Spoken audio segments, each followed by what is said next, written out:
শুভবিবাহ ধারাবাহিকের আজকের পর্বে শুরুতেই ঘোষালের বাড়িতে ঘন টানটান উত্তেজনা তৈরি হয়। সুধা শান্ত কিন্তু তীক্ষ্ণ চোখে ঘোষালকে জানিয়ে দেয় তার বিরুদ্ধে গেম খেলতে ওরাও সমান দক্ষ। ঠিক তখনই ইমন প্রবেশ করে এবং সামনে দাঁড়িয়ে জানায় এই পুরো মাস্টার প্ল্যান অনেক আগেই তৈরি করা হয়েছিল এবং ফ্ল্যাশব্যাকের দৃশ্যে দেখা যায় সুধা আর ইমন গোপনে সিদ্ধান্ত নিয়েছিল ঘোষালের আসল রূপ একদিন সবার সামনে তুলে ধরবে তারা। আগেই ক্যামেরা লুকিয়ে রেখেছিল এবং সেই ক্যামেরায় ধরা পড়েছে ঘোষালের ৭ বছরের অন্যায় ক্ষতি আর প্রতারণার সব প্রমাণ। ঘোষাল প্রথমে অস্বীকার করে আশুতোষকে বলে সকালের সমস্ত কথা মিথ্যে, সে নাকি ফাঁসানোর শিকার।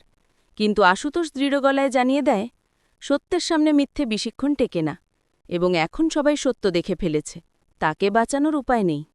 এরপর সুধা কড়া গলায় বলে আইনের শাস্তির আগে তাকে সেই মেয়েদের সামনে দাঁড়াতে হবে যাদের জীবন সে একসময় ধ্বংস করতে চেয়েছিল। সাংবাদিকরা ঘিরে ধরে প্রশ্ন তোলে এত অপরাধের মাঝে নিজের ছেলেকে কেন ব্যবহার করল। তখন সুধা তেজ জানায় রেশমিই ছিল সবকিছুর সাক্ষী, তাকে অপহরণে ব্যর্থ হয়ে প্রেমের ফাঁদে ফেলতে রনুজয়কে ব্যবহার করা হয় আর ইচ্ছে করে অ্যাক্সিডেন্ট করিয়ে আজ রেশমিকে হাঁটা পর্যন্ত অসম্ভব করে দিয়েছে। পরে দৃশ্য ঘোরে হাসপাতালে। রেশমি আর জ্যোৎস্না মোবাইলে লাইভ সব দেখে। জ্যোৎস্না রেশমিকে জড়িয়ে ধরে অশ্রুসিক্ত চোখে বলে তোর অপরাধী আজ শাস্তি পাচ্ছে মা, এখন তোর বুকের ব্যথাটা একটু হলেও কমবে। অন্যদিকে ঘোষাল যেসব মেয়েকে একসময় তুচ্ছ করেছিল আজ তাদের সামনে দাঁড়িয়ে ভয়ে কাঁপতে থাকে। আশুতোষের কাছে প্রাণ ভিক্ষে চাইলে আশুতোষ বলে এই নারীদের মাঝখান দিয়ে তোমাকে বের করার সাহস আমার নেই।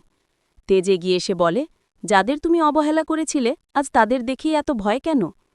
পরে সুধা তাকে বাইরে এনে তার মুখে কালি লাগিয়ে দেয়, তারপর মেয়েদের হাতে ছেড়ে দেয়। তারা সম্মিলিত শক্তিতে তাকে মারতে থাকে। একসময় ব্যথা সহ্য করতে না পেরে ঘোষাল সুধার পায়ে পড়ে ক্ষমা চায় আর সুধা চোখের জল ধরে রেখে বলেছিলাম একদিন তোমাকে এভাবেই হাঁটু গেড়ে ক্ষমা চাইতে হবে। এরপর আশুতোষ ঘোষালকে থানায় নিয়ে যায় এবং সুধা তেজকে বলে এত বছর পরে অপরাধীকে শাস্তি দিতে পেরে আমি আজ সত্যিই হালকা হলাম। পরে ইমন আসে সুধার সামনে দাঁড়িয়ে বলে তোমার সাথে অনেক অন্যায় করেছি, কিন্তু আজ প্রায়শ্চিত্ত করতে পেরে শান্তি পাচ্ছি। সার্থককে বিয়ে করার পর বাবা মা আমাকে ছেড়ে গেছে, তাই আবারও একা হয়ে গেলাম, কিন্তু তোমাকে সাহায্য করা আমার কাছে নিজের ভুল স্বীকারের মতো।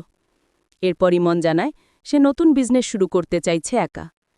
সুধা তেজ তাকে আটকে দেয়। সুধা বলে তোমার দায়িত্ব এখনও শেষ হয়নি, তোমাকে কোথাও যেতে দেব না। ইমন অবাক হয়ে জানতে চায় আর কি দায়িত্ব বাকি আছে। তেজ বলে তুমি এখানে একা নও।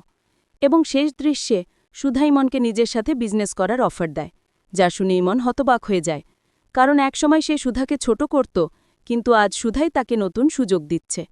ঠিক তখন ঝিনুক এগিয়ে এসে ইমনকে জড়িয়ে ধরে বলে লিটল বেবির দায়িত্বও আমাদের, তুমি আর একা নও।